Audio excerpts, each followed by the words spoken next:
तो इस वीडियो में हम लोग सॉल्व करेंगे एनसीईआरटी के एक्सरसाइज 4.5 का क्वेश्चन नंबर 4। देखिए 1 से लगाए 6 तक सभी क्वेश्चनों में कंसिस्टेंसी पता लगानी है कि जो इक्वेशन गिवन है वो कंसिस्टेंट है कि इनकंसिस्टेंट है। जब भी हमें कंसिस्टेंसी पता लगानी होगी तो पहला काम ये करना है कि जो इक्वेशन दिए गए हैं, अभी तक तो 3 क्वेश्चन में दो इक्वेशन थे, एक्स और वाई था वेरिएबल। इस बार 3 इक्वेशन है, एक्स वाई जेड वेरिएबल हैं। तो हमको सबसे पहला काम ये करना है कि एक मैट्रिक्स बनाना है एक्स वाई और जेड के कोफिशिएंट्स को लेकर। यहाँ एक्स का कोफिशिएंट क्या है 1 और यहाँ पर 2। यहाँ एक्स का कोफिशिएंट क्या है ए, वाई का कोफिशिएंट 1, दूसरे वाले में 3, तीसरे वाले में ए। जेड का कोफिशिएंट है 1, 2, तीसरे वाले में 2a।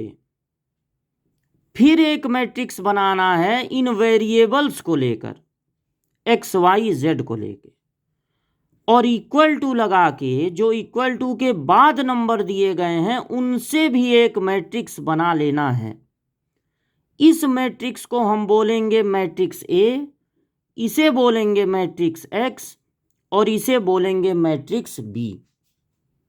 अब ये पता लगाना है अगर कि कंसिस्टेंट है कि इनकंसिस्टेंट है। तो देखिए ये सेकंड वाले क्वेश्चन में आपको बताए थे फार्मूला। जो ए मैट्रिक्स है ना उसके डिटर्मिनेंट की वैल्यू निकालिए। अगर वो 0 आता है तो कंसिस्टेंट होगा क्योंकि तब यूनिक सॉल्यूशन होगा।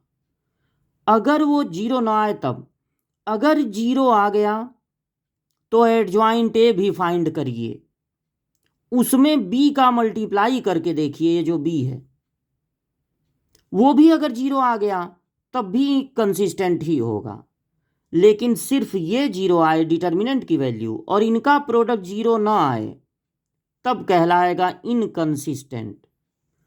तो आपको क्या करना है, सबसे पहले ए के डिटर्मिनेंट की वैल्यू फाइंड करनी है। मतलब इन एलिमेंट से आपको बना लेना है एक डिटर्मिनेंट।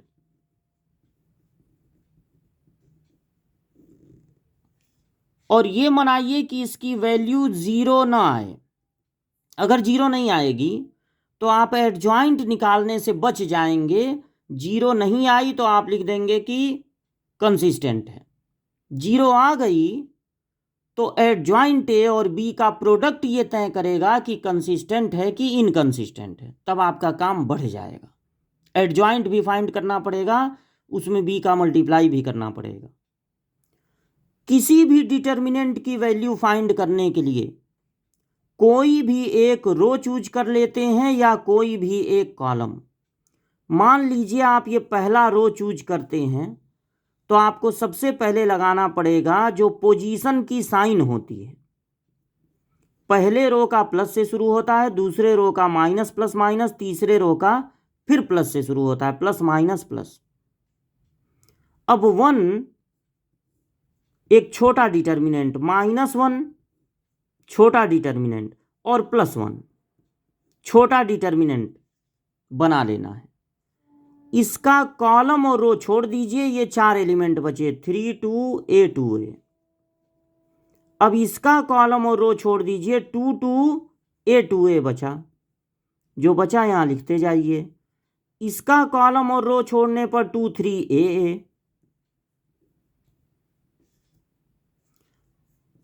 2 इंटू 2 1 है इसलिए लिखना जरूरी नहीं है। 1 का मल्टीप्लाई करने पर तो वही आएगा ना जो है, मन करे लिख भी सकते हैं।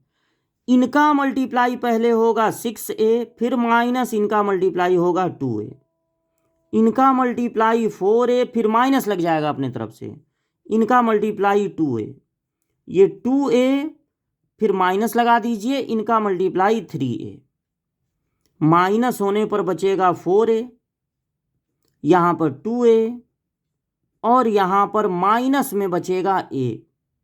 यानी 4a में से टोटल 3a माइनस होके a बचेगा। a बचा यानी 0 नहीं बचा।